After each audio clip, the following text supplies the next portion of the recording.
Hello friends, स्वागत है आपका अपने चैनल रेलवे स्टडी 20 में। तो आइए, जो कल बच गया था राष्ट्रीय उद्यान एवं अभ्यारण्य में, उसे हम ख़त्म करने की टॉपिक कंप्लीट करने की कोशिश करते हैं और अच्छे अच्छे क्वेश्चन और महत्वपूर्ण क्वेश्चन के साथ आपके सामने हम उपस्थित हैं। ठीक है, तो आइए। पेंच राष्ट्रीय उद्यान मध्य प्रदेश में स्थित है। पेंच राष्ट्रीय दोस्त कहाँ स्थित है? छिंदवाड़ा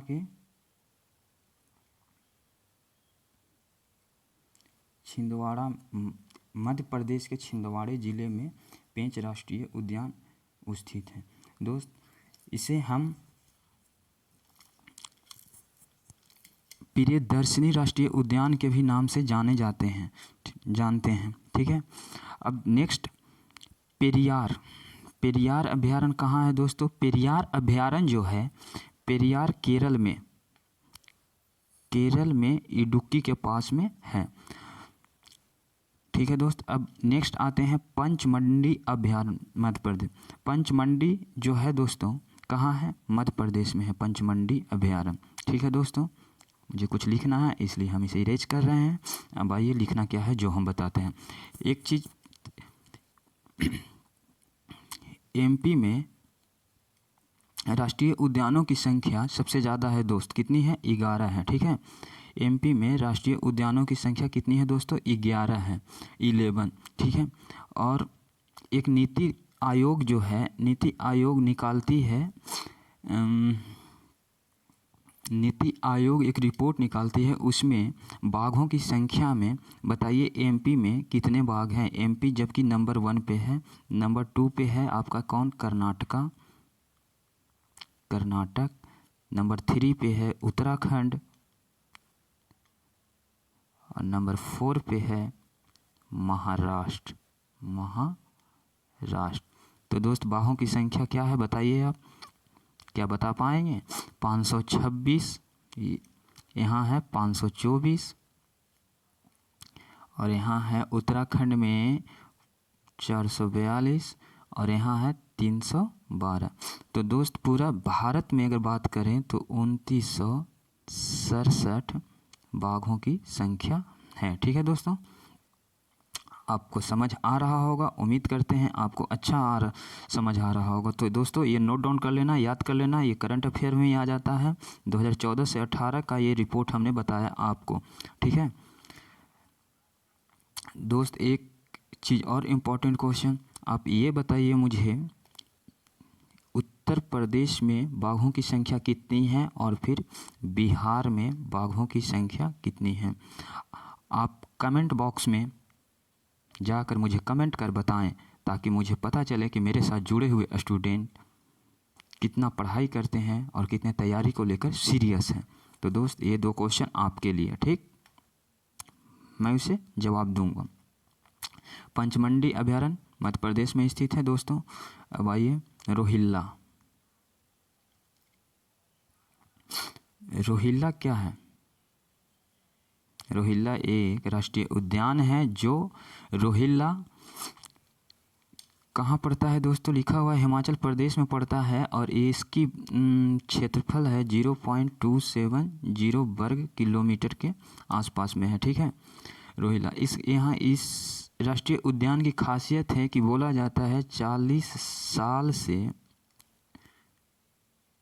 150 मिलियन वर्ष पुरानी पेड़ पौधा यहाँ पाए जाते हैं दोस्तों। कहाँ? रोहिल्ला में। तो इसलिए बहुत फेमस भी है।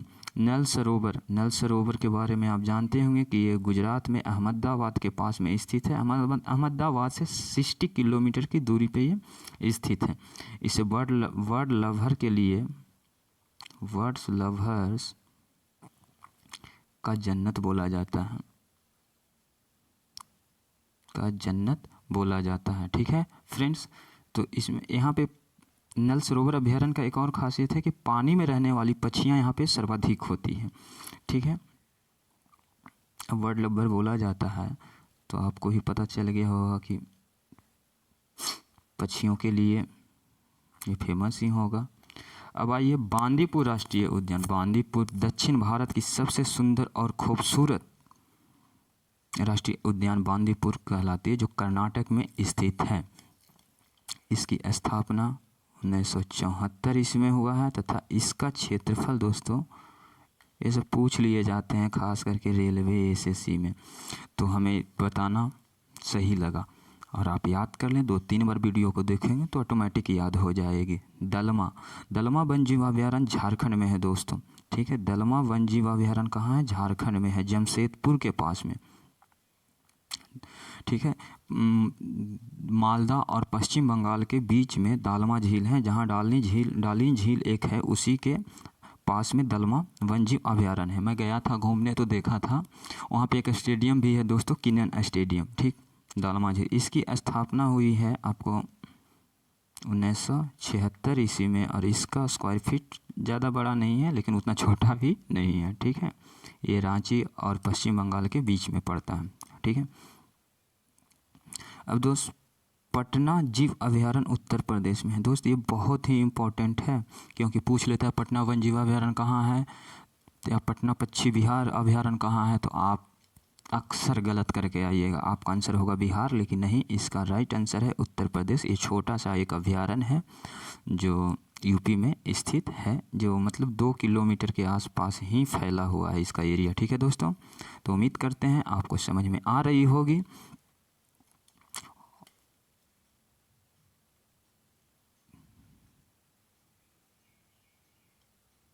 कुछ चीज़ें और रह गई हैं दोस्तों जिसे बताना ज़रूरी है, वहाँ से क्वेश्चन डायरेक्ट पूछ लिए जाते हैं, इम्पोर्टेंट पार्ट है,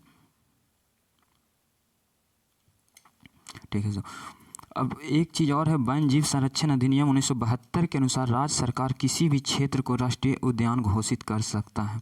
ये क्या है दोस्तों? ये एक अधिनियम आई 1972 में, जिससे सोच विचार के ये बोला गया कि केंद्र सरकार और राज्य सरकार ने दोनों मिलकर एक फैसला किया कि हमारे भारत में या हमारे राज्य में कुछ पेड़ पौधे विलुप्त होते जा रहे हैं या पशु पक्षी विलुप्त होते जा रहे हैं, तो उन्हीं के बचाव के लिए एक ये अधिनियम आया है। तो दोस्तों राज्य जो है, पहले राज्य ये फैसला नहीं कर सकती थी, लेकिन अब राज्य भी ये फैसला कर सकती थी कि कोई स्थान को वो चाहे तो राष्ट्रीय उद्यान घोषित कर सकता है और वहाँ पे जीव को, पेड़ पौधे को बचाने का एक अभियान चला सकता है, ठीक है।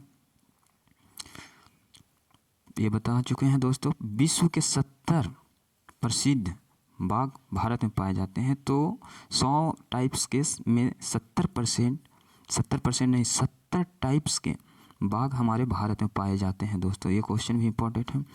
नेक्स्ट आइए आप, हमारे भारत सरकार ने 5 अक्टूबर 2000 को गंगा डॉल्फिन को जलीय जीव घोषित किया है, ठीक है। तो ये याद कर लीजिएगा, ये तो कितने एग्जाम में पूछ चुका है, आपको ही पता होगा अगर पढ़ाई करते होंगे और एग्ज़ाम देते होंगे निरंतर। तो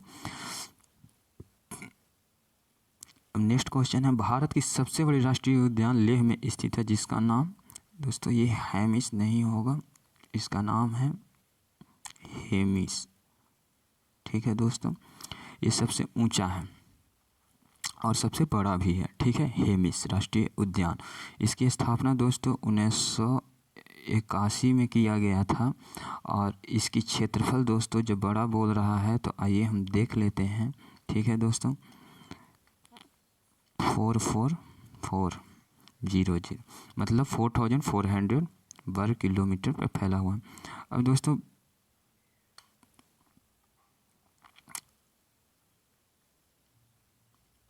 भारत में जैव मंडल रिजर्वों की संख्या 18 है।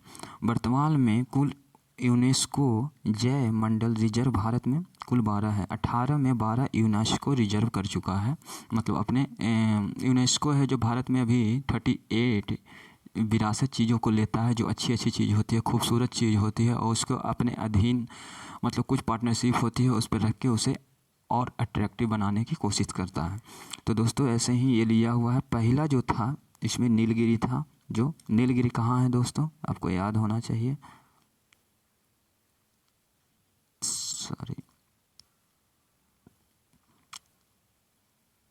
तमिलनाडु में। अब पन्ना कहाँ है, एमपी में, ठीक है दोस्तों।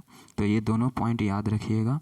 और ऐसे तो बहुत हैं, मतलब सिंपीलल्ला उड़ीसा में है, सुंदरबन जो है पश्चिम बंगाल में है, नंदा देवी उत्तराखंड में है। तो सारे इन लोग जैव मंडल में आते हैं दोस्तों। अब जैव मंडल रिजर्व होता क्या है, थोड़ा सा हम बता रहे हैं।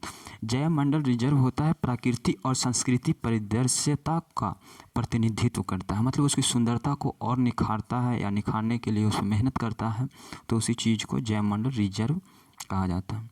भारत में प्रथम डॉल्फिन रिजर्व बंगाल में मालदा और सुंदर बीच प्रथम, अभी बताए थे ना 2009 में जो अभियान एक चला था, उसमें डॉल्फिन को राष्ट्रीय जलीय जीव को घोषित किया गया है। उसके बाद डॉल्फिन बचाने का एक अभ्यारण्य चला है सबसे पहली बार, तो वो कहाँ चला है, मालदा और सुंदरबन के बीच में बनाया जा रहा है, जहाँ पे डॉल्फिनों को रखा जाएगा, पाला जाएगा, पोसा जाएगा उसे, ठीक है। भारत का सबसे छोटा राष्ट्रीय उद्यान साउथ बटन द्वीप है, ठीक है दोस्तों, यहाँ द्वीप होगा, ठीक है दोस्तों। अंडमान निकोबार की राजधानी कहाँ है दोस्तों, पोर्ट ब्लेयर है। अंडमान निकोबार में बहुत सारे राष्ट्रीय उद्यान है, जिसमें सबसे छोटा द्वीप ये है दोस्तों, जिसकी क्षेत्रफल लगभग 0.03 वर्ग किलोमीटर है दोस्तों, ठीक है। इसकी स्थापना कब हुआ, 1987 ईस्वी में। एक है बाघवर राष्ट्रीय उद्यान, ये एमपी में है दोस्तों। इसकी खासियत सिर्फ एक ही है कि यह उद्यान 32 पहाड़ियों के बीच स्थित है, और यहाँ बाघों के लिए ये है। जनरली ज़्यादातर तो मध्य प्रदेश में जो भी राष्ट्रीय उद्यान या अभ्यारण्य है बाघों के लिए ही है, ठीक है दोस्तों। तो यहाँ पे एक चीज़ और है कि 32 पहाड़ियों के बीच थोड़ा सा जंगल की एरिया है, तो यहाँ पे आप खुले बाघ को टहलते देख सकते हैं। खुले बाघों के लिए ये फेमस है बाहर में, ठीक है, खुले बाघों के लिए फेमस है। उम्मीद करते हैं ये वीडियो आपको अच्छी लगी होगी, और अच्छी लगी होगी दोस्तों तो लाइक करें, कमेंट करें, शेयर करें, सब्सक्राइब करें, अपने दोस्तों को जितना हो सके जोड़े दोस्तों। हम अच्छे वीडियो लेकर आएंगे रेलवे के लिए, एसएससी जीडी के लिए, बिहार पुलिस के लिए, यूपीएसआई के लिए या यूपी पुलिस के लिए, जो भी है, जो भी सरकारी एग्ज़ाम जो आप देते हैं, गवर्नमेंट जॉब का एग्ज़ाम देते हैं, उनके लिए काफ़ी फ़ायदेमंद होगा दोस्तों।